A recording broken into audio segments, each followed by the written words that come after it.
2026 সালে চৈত্র মাসের পূর্ণিমা এবং হনুমান জয়ন্তী সঠিক তারিখ ও সময়সূচি আজকের পর্বের প্রতিবেদন। নমস্কার দর্শক বন্ধুরা, দেখছেন সিংহরায় দূরবীনের আরও একটি সনাতনী বার্তার নতুন পর্ব। আশা রাখি সকলে ঈশ্বরের আশীর্বাদে ভালো আছেন। চৈত্র পূর্ণিমার পবিত্র দিন ভগবান বিষ্ণু চন্দ্রদেব বিশেষ করে ভগবান হনুমানজির পূজার জন্য অত্যন্ত শুভ বলে বিবেচিত হয়। ধর্মীয় বিশ্বাস অনুসারে চৈত্র পূর্ণিমার দিন বজরংবলী আবির্ভূত হয়েছিলেন। সে কারণে ভক্তদের জন্য এই দিনটিকে ভক্তি শক্তি ও বজরংবলীর সেবার একটি চমৎকার দিন হিসেবে ধার্য করা হয়েছে।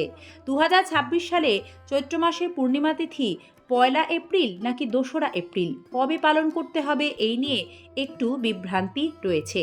আসুন সে বিষয়ে এবার আমরা জেনে নিই। হিন্দু চন্দ্র ক্যালেন্ডার অনুযায়ী এই পূর্ণিমা চৈত্র মাসের পূর্ণিমা। ব্রত পালন, স্নান, দানের জন্য এই দিনটির গুরুত্ব অপরিসীম।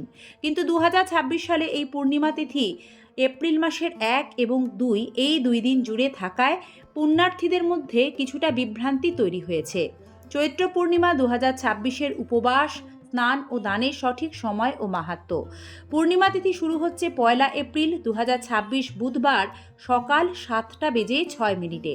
চৈত্র পূর্ণিমা তিথি শেষ হচ্ছে ইংরাজি 2 এপ্রিল বৃহস্পতিবার সকাল 7:41। এই পূর্ণিমায় স্নান ও দানের শুভ সময় কখন থাকবে? দর্শক বন্ধুরা, শাস্ত্রীয় বিধান অনুযায়ী সূর্যোদয়ের সময় থেকে যে তিথি থাকে অর্থাৎ উদয়া তিথিতেই পূর্ণিমার জন্য স্নান দান করতে হয়। 1 এপ্রিল সূর্যোদয়ের সময় কিন্তু চৈত্র পূর্ণিমা তিথি থাকছে না, কিন্তু 2 এপ্রিল সকাল 6:10 সূর্যোদয়ের সময় চৈত্র পূর্ণিমা তিথি বিদ্যমান। তাই এবছরে চৈত্র পূর্ণিমার গঙ্গা স্নান ও দানের জন্য 2 এপ্রিল ভোর 4:38 থেকে ভোর 5:24 এই সময়কাল অত্যন্ত ফলদায়ী। এ সময়ের মধ্যে এবছরে চৈত্র পূর্ণিমার গঙ্গা স্নান দান সম্পন্ন করা যাবে। তবে পূর্ণিমার উপবাস কবে করবেন? যেহেতু 1 এপ্রিল রাতে পূর্ণিমা তিথি এবং চন্দ্রোদয় দুটোই পাওয়া যাবে, তাই চৈত্র পূর্ণিমার ব্রত বা উপবাস বা নিশি জাগরণ কিন্তু 1 এপ্রিল পালন করতে হবে। এবছর চৈত্র পূর্ণিমায় সত্যনারায়ণ পূজা করতে হবে 1 এপ্রিল সকাল 6:11 থেকে সকাল 9:18 মধ্যে। এই সময়কালে সত্যনারায়ণ পূজা ও মা লক্ষ্মীর পূজা করা যেতে পারে। চৈত্র পূর্ণিমার রাতে চন্দ্রদেবের পূজা করলে কোষ্ঠীর চন্দ্রদোষ কেটে যাবে, মানসিক স্থিরতা আসবে।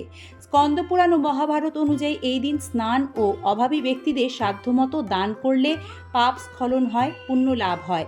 এই তিথিতে পূর্বপুরুষদের উদ্দেশ্যে তর্পণ করলে তাদের আত্মা শান্তি পায়। এই দিন সাত্ত্বিক আহার গ্রহণ করবেন। চৈত্র পূর্ণিমায় ভগবান হনুমানের পূজা করা বিশেষ তাৎপর্যপূর্ণ। তিনি কলিযুগের জাগ্রত দেবতা, যিনি তার ভক্তদের দুঃখ লাঘব করেন, তাদের সাহস, জ্ঞান ও শক্তি প্রদান করেন। এই দিন অবশ্যই জগৎপালক ভগবান বিষ্ণুর আরাধনা করবেন। শ্রী সত্যনারায়ণ ব্রতকথা পাঠ, দেবী লক্ষ্মীর আরাধনা করলে সুখ, শান্তি, আর্থিক উন্নতি হবে। রাতে ঘিয়ের প্রদীপ জ্বালালে অশুভ শক্তি বিনষ্ট হবে, গৃহে ইতিবাচক শক্তি আসবে। চৈত্র পূর্ণিমার দিন ব্রহ্ম মুহূর্তে স্নান সেরে এই কাজগুলি করবেন। ভুল করেও এই দিন কাউকে মনে দুঃখ দিয়ে কথা বলবেন না, কোনো রকম নেশার বস্তু গ্রহণ করবেন না। আমিষ আহার বর্জন করতে পারলে খুবই ভালো হবে। আজকের পর্ব এখানে শেষ করছি। সম্পূর্ণ পর্বটি দেখার জন্য সকলকে জানাই ধন্যবাদ। নমস্কার।